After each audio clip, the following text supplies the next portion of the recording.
இன்றைக்கி எங்கள் வீட்டில் சண்டேன்றதுனால நாங்கள் மீன் செய்யலான்ட்டு மீனை நேற்றே பிடிச்சிட்டு வந்து வச்சிட்டோம். அதுக்கு மசாலாவும் நாங்கள் போட்டு வச்சிட்டோம். இப்போ தவாவை வச்சு அதில் கொஞ்சம் எண்ணெயை ஊற்றி அப்புறம் நேற்று மசாலா போட்டு வச்ச மீனை எடுத்து இப்போ நம்ம தவா மேலே போட போகிறோம். 2 மீனை எடுத்து தவா மேலே போட்டுக்கணும். ஏன்னா 2 மீன் அளவுக்கு தான் அந்த தவாவே சின்னதாக தான் இருந்துச்சு.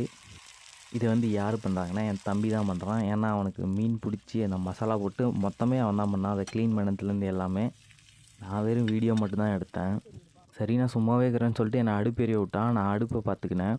அவன் திரும்ப மீனை இந்த பக்கம் ஒரு பெரட்டு அந்த பக்கம் ஒரு பெரட்டு பெரட்டிட்டு சரி அந்த மீன் எப்படா ரெடியாகும் எடுத்து ஒரு வாய் சாப்பிட்டு பார்க்கலான்னு சொல்லிட்டு நானும் எவ்வளோ நேரமாக வெயிட் பண்ணிகிட்டே இருந்தேன். சரி அது பாட்டுக்கு வெந்துட்டு இருக்கும். இது என்ன மீன் சொன்னால் டேம் கண்டை. இது வந்து எங்கள் ஊரில் வந்து டேம் கண்டைன்னு சொல்லுவாங்க.